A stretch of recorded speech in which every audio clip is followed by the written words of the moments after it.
me volume check my guitar so that Ooh, sounds shoot. good. Okay.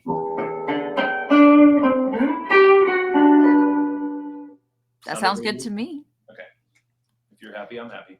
I'm happy, very much so. Hello, everyone, and welcome to Final Frontier. For those of you who are watching the stream, I'm Caitlin Cornell, and I am also in the dark. It is dark outside, even though we are time jumping to Sunday morning. It is because today is my birthday. So I am not working on my birthday. So we pre recorded this episode about Star Trek Strange New Worlds, Episode 2, Children of the Comet. My guest today is Tom McNally, who is an expert guitarist, and he is also my guitar teacher. He also teaches me a lot about music theory. So I thought he'd be fun to have on this episode. Hi, Tom. Hey, Caitlin. What's up? Do you want to tell us a little bit about yourself?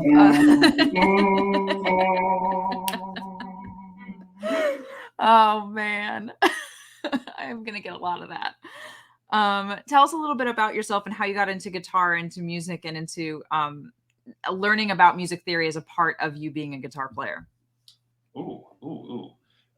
Well, the short answer is, I played classical piano when I was a kid, and then completely swore off music at the age of 11, as one does.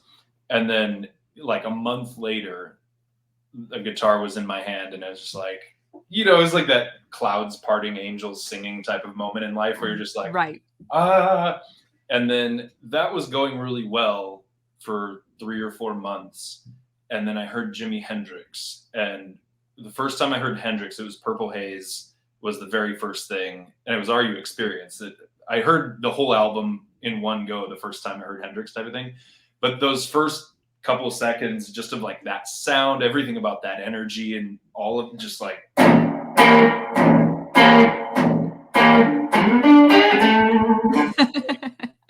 little 11-year-old me literally just going just screaming and like going like, this is what music is, this is what my life is all about. Like it was that lightning moment. Was the click, it was the switch.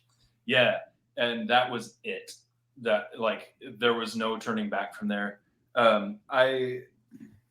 Carrying on from there, like I studied and practiced pretty intensely for, the rest of my high school years. I had an amazing guitar teacher in high school named Leroy Critcher, he was a really wonderful improviser. Shout out to all the music and theater and art teachers out there that affect all of us young folks that end up trying to do this for a living and doing this for a living. Well, they change our lives in magnificent ways, And yeah, I mean, I'll just share like a thing that he had me do, like early on in lessons. He said, okay, well, sit here. Set your metronome to a medium click, and you just sit there and go. And he would say, do that for a bit, and then just listen for the next note that you would want to play, and just kind of ground yourself in that pitch and listen. Just use your ears and kind of perceive notes and phrases, and then just go find them. Is this in my future? Yeah, definitely. And he said like you can use scales to organize it, or you can just throw spaghetti on the wall, whatever. But like that winds up being the foundation for discovering your own voice, because the whole assignment is to pay attention to your own inner aesthetic, and what you hear. Yeah. So that alone was just such a massive like door blasting open type of experience for me. And then in college, my late teens, early 20s, it just sort of continued on. I got to study with some really incredible improvisers. Among them would be Rob Blakesley, Michael Vlatkovich, Tad Weed, Billy Mintz, some guys like that. Play with and study was very much a mentorship type of thing. Nice. And part of all of that was you just had to be studying all the time, because you're really, it boils down to you're trying to ground your ears in what you're hearing, so you kind of know what it is, or know how to work with it, or know how to deal with whatever's coming at you, how to listen to it, all that kind of thing. Yeah. And so that just got me super obsessed, because the question in those kinds of situations is always, and it always goes back to the Hendrix thing too, of like, how did I get struck by lightning? But, what do you do with different musical energies coming your way? How do you respond to them? And making sure that you have the tools to pull it off God, I'm learning all of the tools, and the guitar is such a strange instrument to me, just because it like you can. I think you once played it like straight down, all the way across the string, and then like diagonally, and I think I blew a gasket. Like I Oh, just good. didn't. If you come from piano, this thing is a nightmare because you can play it horizontally, vertically, and diagonally, Freaked and me it's out. just that is what it is. Well, here's the thing: is I don't come from a piano background, and it still freaked me out. So, Yeah. It's a um, neat instrument. It's amazing. I heard a cheat sheet about tonight's episode that we're going to talk about harmonics, and my friend, the stringed instrument, is we're very Pythagorean over here on this thing, heck but like yeah, that's one of the great things about the guitar is that like even the fret markers tell you where the nodes are going to be, but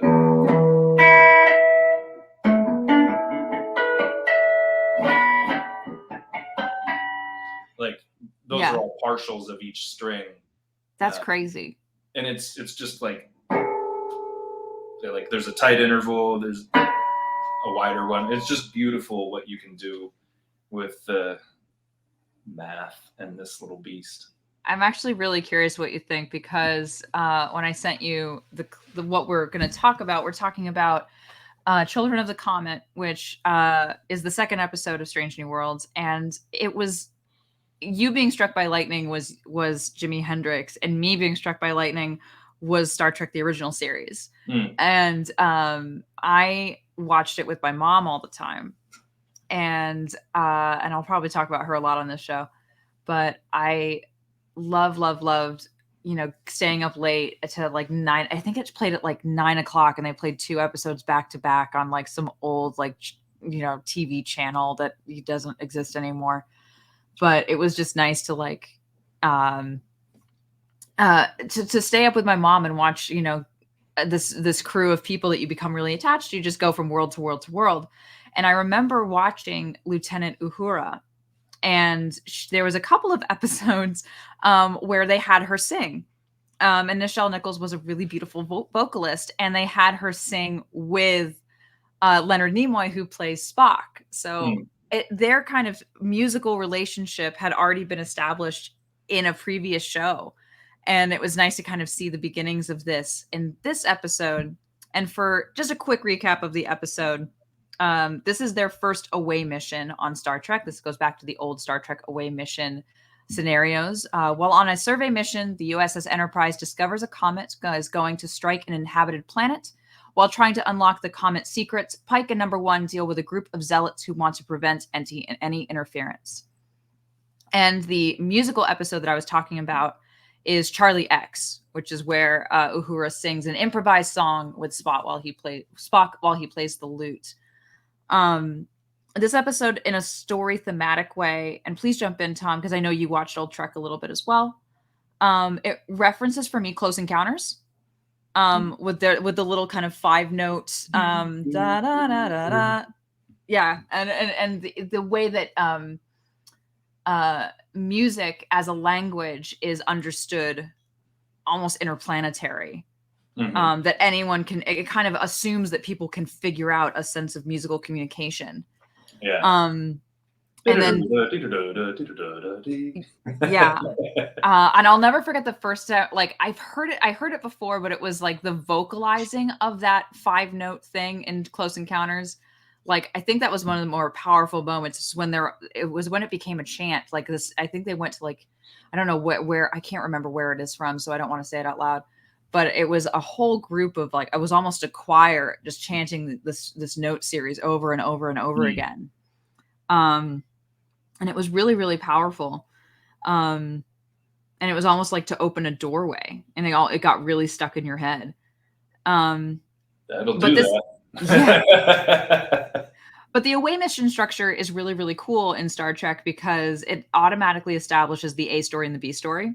Hmm. Where members of a landing party, they usually like go and check it out, and they get trapped there, and so like then you have the A story with the away mission trying to figure out how to get back to the ship, and then you have the ship as the B story trying to help them out, and then something usually happens where it's like the other ship comes, the kind of space monks, and it's like, hey, you can't interfere with our comet, and now there's like a time crunch that is putting pressure on getting the away team back.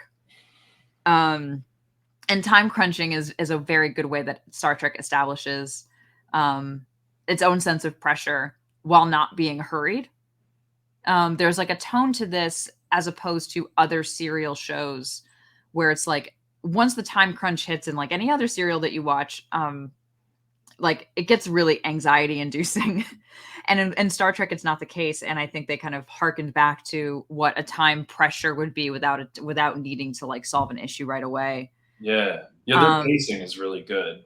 The pacing of the show is very much like old Trek. And I want to get to the end of these episodes and figure out and articulate why it's so good and why they are so good at it and what exactly they're doing, because it's different than the stuff they're doing on Discovery and the stuff they're doing on, other like Battlestar Galactica type of shows, or even the Orville, which is also really good.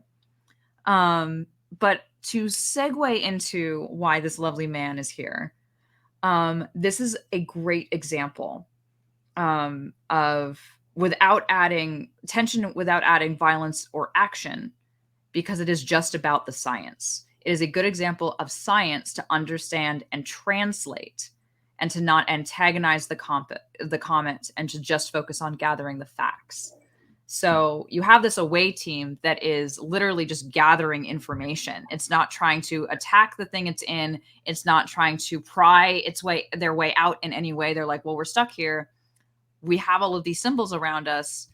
So what do we do? And I really, really enjoy that aspect of the series and of the world building. And right now, to lead into Tom talking about harmonics, because that is how they figure out the comet. It is another rendition of What the Hell Did Spock Just Say? We are going to play a small clip from the episode, and it is owned by Paramount Plus. And this is Sam Kirk has just been attacked by the comet because he got too close to the center. They figure out that there are etch markings in the center, and Uhura, as the xenolinguist, is trying to translate them. So here we go.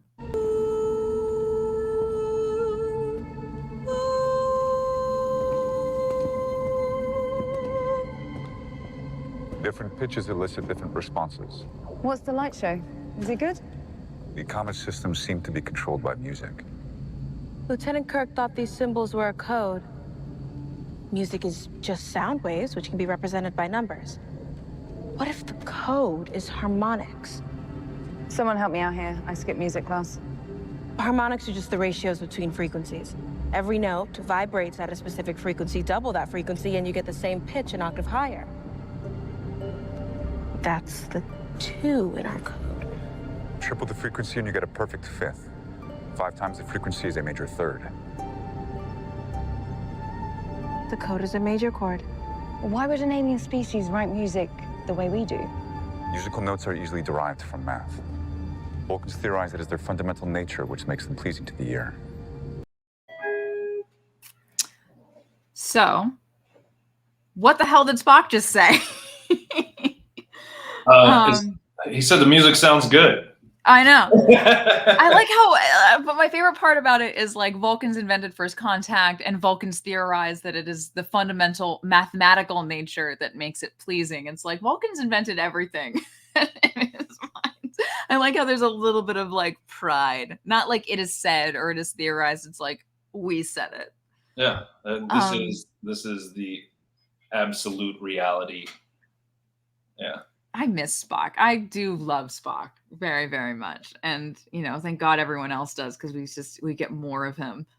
But I think what I want to start with, because I was very curious about how they turned music into a language that they could then talk to the comet and then address the comet directly, is what happens later in the episode. She starts kind of doing a major chord, and she has Spock harmonize with her, and then later she comes up with her own melody, and the comet lowers its own shields. So I don't know how far we can get. Dating tip too, by the way. Huh? I said that's a dating tip too, by the way. Just sing, and the comet will lower their shields. Yeah. So when they're talking about what if the code was harmonics, what does that actually mean? Well, in terms of that clip, right? Yeah. They figured out that the symbols, right? They pertain to different numbers, and they've worked out that the relationship between them is the different partials, right? That's what Spock is saying originally, Mhm. very directly, right? So E, the lowest string on the guitar, this would be what's called the fundamental. Okay. And when he says, he says you double the frequency, so the 2 would be the octave, right? Okay. And then you can do it again. This is the string. This is all Pythagoras. The string being divided in 2, right? Because the 12th fret on an on a guitar, the 12th fret is exactly halfway between these 2 points, which are the beginning and end of the string length, right? Copy. So the string is vibrating like so, and when you put a stop, at a certain part of the string, you only get the rest of the vibration, right? You don't get anything that goes above this. Yeah. So what Tom is mimicking with his hands, for the people who are not watching, is he's mimicking the up and down of a sound wave. And when you stop a sound wave, either with our speech, we stop sound waves with our plosives and our words. The way that we form words with our syllables, we are stopping sound waves to make different pitches and different sounds. So he's mimicking the same thing with his fingers, so that he's mimicking when to stop the interval. So, okay. So you have a sine wave, basically. It's this beautiful little curve, and that would be the lower pitch, and then you stop it dead in the middle. In this case, in a string, literally, physically in the middle, and you get that partial. If you divide the string into 4 lengths, right, and the multiples of 2 are like that, right? That's the next octave up. So if you divide the string in halves, you're getting the octaves, as it were. Exactly. So this is called the Overtone Series. Okay. And it is beautiful. And it is, it's one of those things where the relationship with mathematics is so intimate and intertwined that you wouldn't say that one comes before the other. They're just like a big orbiting spiral of goodness. So we couldn't say like what came first, math or music. They're kind of intertwined naturally. Yeah, I like to think of it, if staying within music, right? Like, rhythmic ratios, like 4 against 1, for instance, would be what we'd call 16th notes. So, got it. Or 3 against 1 triplets, that sort of thing. That is sort of a time duration version of the Overtone series, or other kinds of ratios, right? Because it's spread out over the beats, are occurring in linear time moving forward, right? And then in the Overtone series, these principles are existing as a pitch, right? Okay. You can actually see this in interesting ways on oscilloscopes, but that's a whole other conversation. Right. Oscilloscope is just a device that visually represents a frequency. Right. And what she's doing, sorry, did I interrupt you? No. What she's doing, or what you're describing, is, correct me if I'm wrong, going along the same string and just cutting the frequency at different speeds. Triple the frequency and you get a major third, like that type of thing. Is that what I'm hearing? Yeah, more or less, yeah. So what she's describing, right, is as you go up the Overtone series, you get a series of partials. And so, like, for instance, the first 3 are the octave. So this is the fundamental. That's the 2. This is the 1. This is what we would call the second partial. That's the octave. The third would be the 5th. And then the next one is the octave. And now we start getting into, like, the third is the next partial. So that would be 1, 2, 3, 4. So when he says, then you do this and you get a perfect 5th, that's what he's talking about? Exactly. And that changes the tune up the string. Yeah, and this is relative to 1 string, right? So your bass line is consistent. Okay. It's not like, but now we're in the key of D, so change everything. No, this is all relative to 1. This is relative to E in this case. That actually makes sense, because the clip that shows after this, which we don't have, But the scene after this is when she's kind of figured it out and she's doing her little experiment. She has Spock kind of take the bass line, the bass note, and she takes the upper note, and she basically leads him through a chord, and sees how the comet responds. So, and she goes bum bum bum bum, and then they go up the octave in that chord. Does that, like, why does that kind of elicit a response? What chord is she doing, and how, by going up the chord, is she going up the octave to see if there is a different response, or is that just naturally what it does? So that would be what would happen as you go up the Overtone series, right? Mm-hmm. So they get that major chord because those are the first distinct partials, right? Of the 1, 5, and 3. Mm-hmm. If you just play that directly, and that is super pleasing, probably because mathematically speaking, those ratios are all in relationship to one another, right? So like you're just building on what's already going on. What happens if it's off? What does it sound like if it's not mathematically correct, as it were? Like if a pitch was flat or sharp? Yeah. Because people use speaking, that causes dirty looks. Yeah. If you do that on stage, it's just like, it's not good. Doing? So it's a note that's kind of flat can be very jarring, or sharp can be very jarring. It can sometimes be incredibly attractive. And there are composers that have worked with that sort of thing where it's just like, what? And in particular, if you listen to a lot of old blues guitar music, right? There's lots of string bending and vibrato, which is, so if we're just doing in major, there's our E major.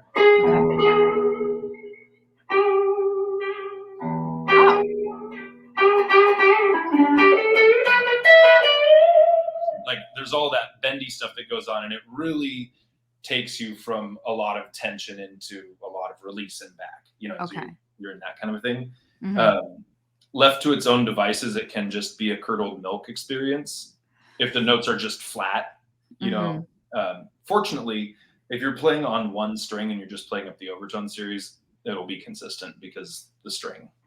So here's something that we talked about in one of our lessons that I wanted to bring back, is because Hendrix is a huge inspiration to you, but we also talked a lot about Kurt Cobain. Oh yeah. And we talked about how Cobain in particular took all of the rules of songwriting and kind of threw them out the window. Yeah, it's amazing what he got away with. Because I want you to talk about Kurt for a second, then I'll ask my question. I mean, he's amazing. To have those ears and to hear those sounds, and yeah, I mean, musically speaking, theoretically speaking, he breaks a lot of rules of conventional songwriting of like, nearly everything is perfect fifths moving, like for instance,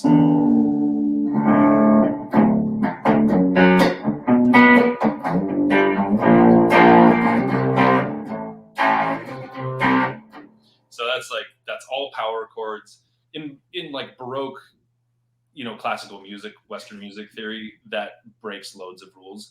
The and if it ain't Baroque, don't fix it. That's right. Bach it on up. But like he sort of goes in and out of the key of the key of D. There's just a lot of strange moves that he makes, and the thing is, it always works for the ear. Mm-hmm.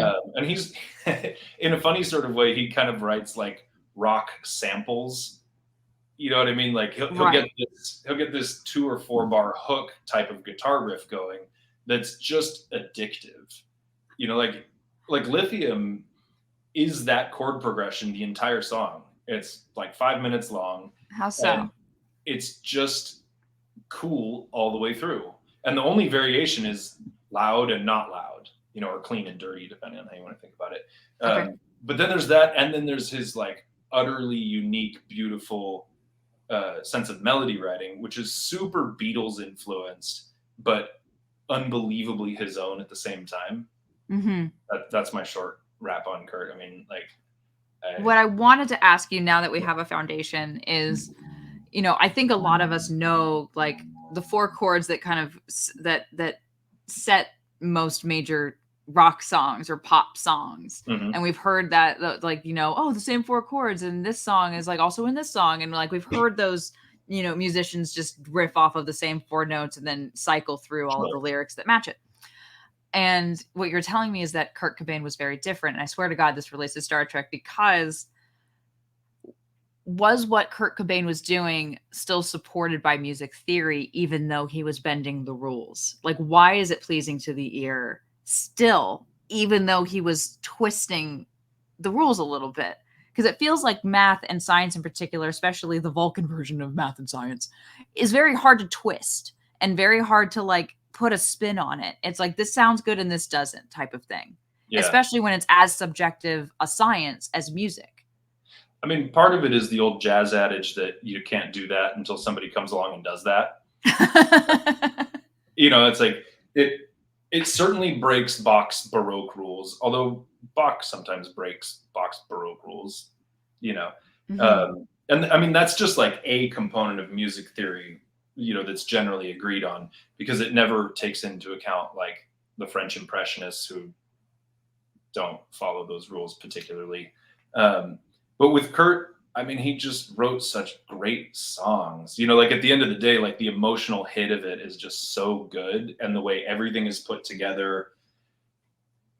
Yeah, you know, that was his magical little music that he heard in his head. You know what I mean? And like, yeah, he just did it. He just did it. And yeah. Yeah, people like that are a bit hard to quantify. Because they're like these magical creatures that grace us for a period of time and bring this like incredible innovation to what's been going on, you know. And like you can look at Kurt's influences, you know, like the Pixies, I mentioned the Beatles, you know, he's basically a punk with a really strong melodic grounding, you know. And why it works so well is like, I don't know, it just does. I think maybe that would be the answer to my last question, which is, you know, we go from Uhura and Spock figuring out that music is the language, and then her kind of translating, which is what we just did through math, and basically her doing the intervals and then experimenting with singing the chord. Is that correct? I just want to make sure I'm saying the language right. Yeah.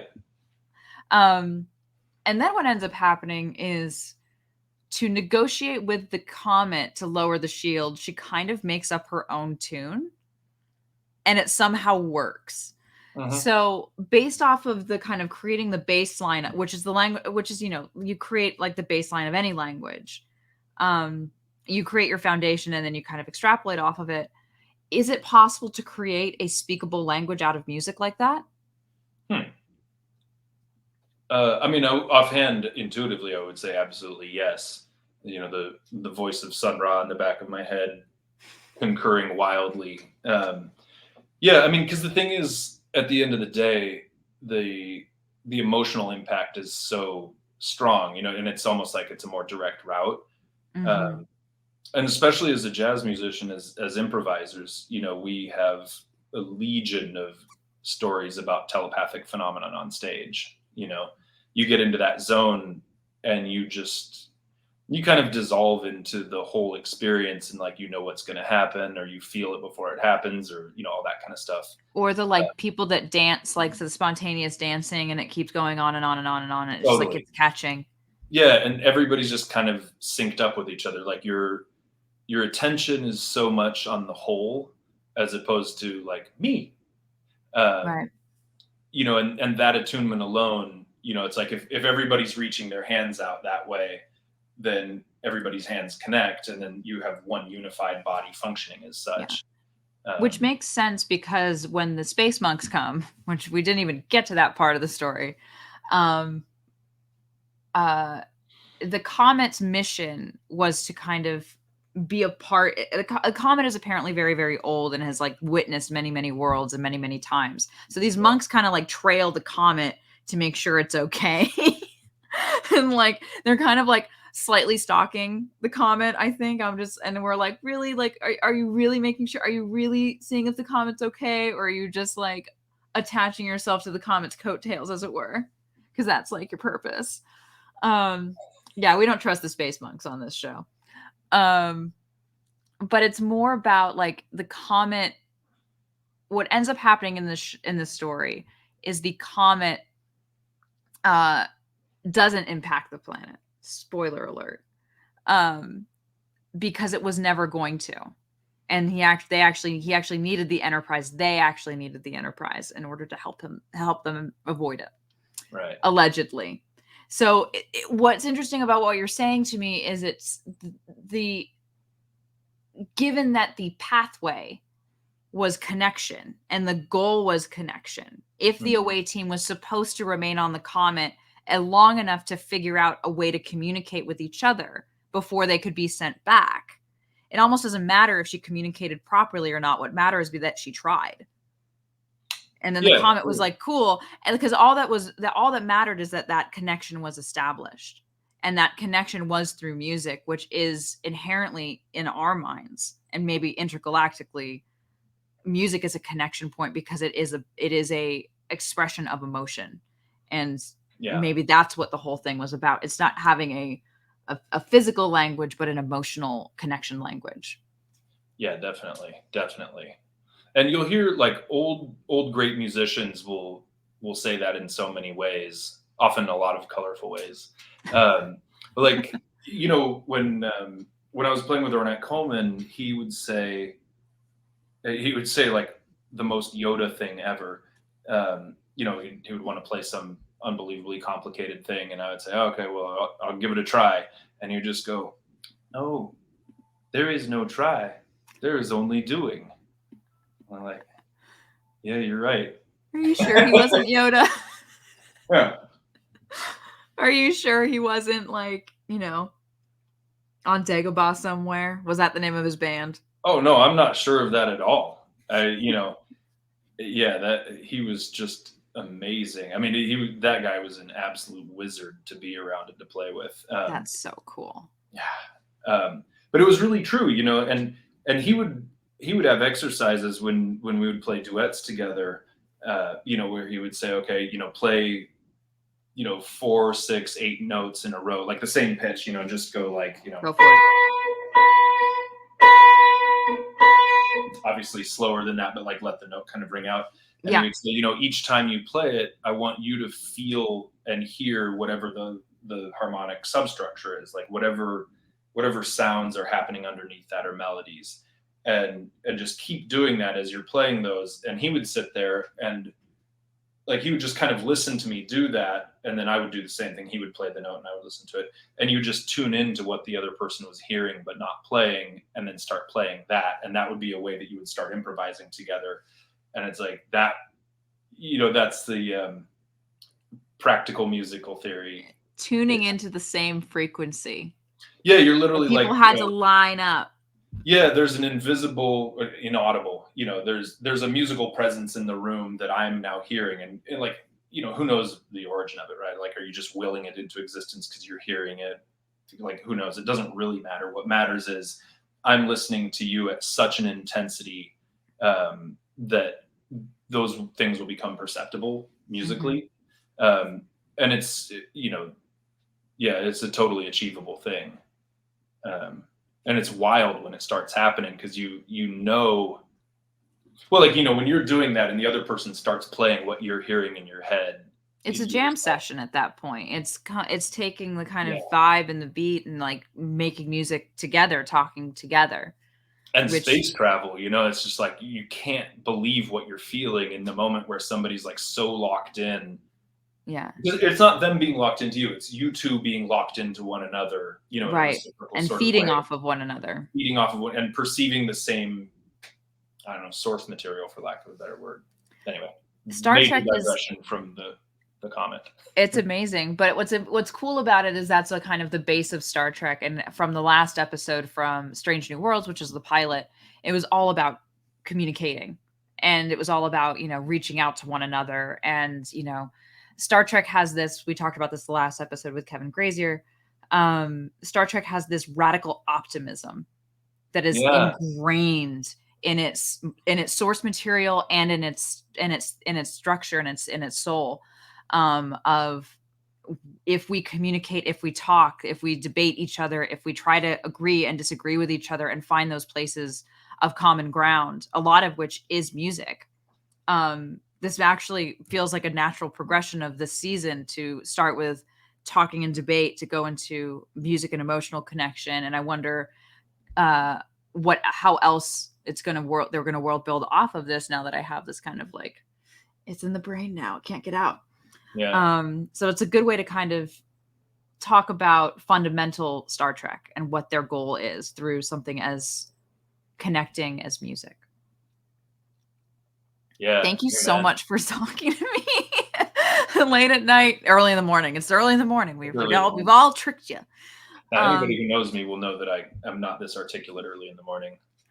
I'm so glad we did this then. Yeah. Is there any way that people in the chat or people who are listening, where can we find you and where can we find more of your music and more of you? Instagram at Tom McNally, TOMMCNALLEY. That's probably the best place for right now. I do a bit of the old TikToking, also at Tom McNally. I am in the midst of a bunch of recording, and hopefully there will be stuff out soon, but there have been some delays. So that has been a bit of a slower go.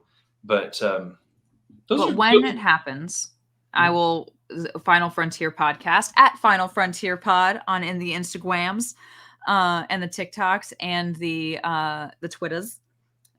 We will tweet all that out for you, and we will let our fans know.